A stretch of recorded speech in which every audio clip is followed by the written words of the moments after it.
love a snack that's crispy, savory, and of course easy to make. This one right here does justice. If you love potatoes or fries, then this is for you. It requires an extra bit of step compared to good old French fries, but I promise you, this will taste better. Here I have 4 small potatoes, which is around 1 pound.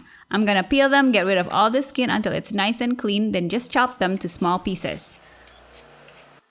I cut mine to 4 pieces for each potato. The smaller the pieces, the easier for you to mash it later. Now that we're done cutting all the potatoes, let's boil them in medium heat. Put the potato into a hot water gently. I did it too fast and it almost splashed my camera with hot water. It's gonna take about 15 to 20 minutes to cook the potato. If you want to know if it's done or not, just take a fork and poke through it. If you can poke it easily with no effort, then it's done. Take it out, strain the water, and we're done.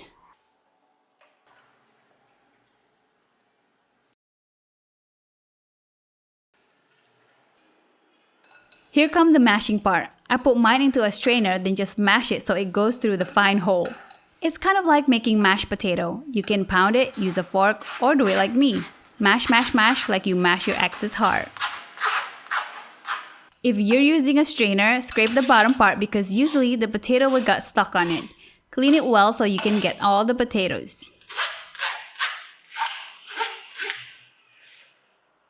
Next, add the cheese. I'm using shredded cheddar, but I also think parmesan and edam cheese would suit well with this. I add 8 tablespoons of cornstarch flour, half teaspoon of salt, half teaspoon of Italian herbs, and a pinch of pepper. The cheese has some degree of saltiness, so just put in a little bit of salt or you can skip it. Now mix, mix, mix. You can use a spoon first or you can go straight using your hand. Just make sure that everything is well combined.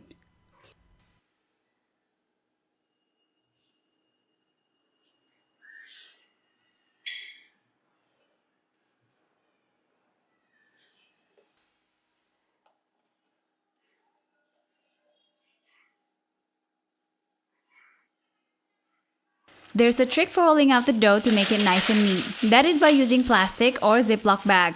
Put the dough in the bag and start rolling it out.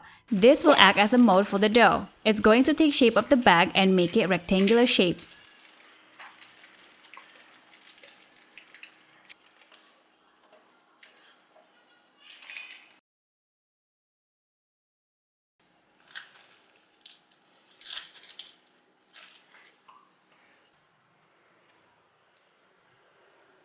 When you're done, cut out the bag and you can start cutting the potato.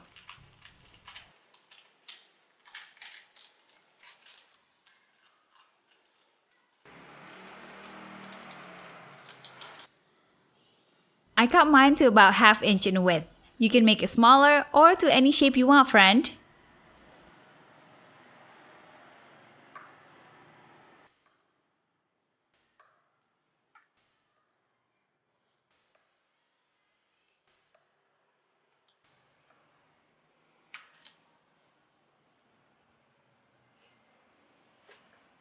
Now heat up your pan using medium heat. When the oil is nice and hot, you can put the potato inside.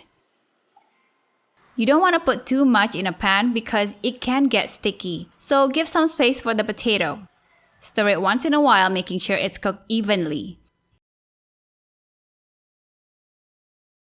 You want to cook it until it's golden crispy, then take it out and strain the oil.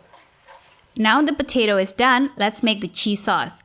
I put in sliced cheese here. I used 2 slices of cheddar and 1 slice of red cheddar. Then add about 1 to 2 tablespoons of milk. If you want a thick sauce, add only a little bit of milk. If you like it watery, then add more milk to your liking. Here I added chili powder because the heat just makes the cheese taste better. You can skip it if you don't like spicy food. Steam it until the cheese melts, then stir it well.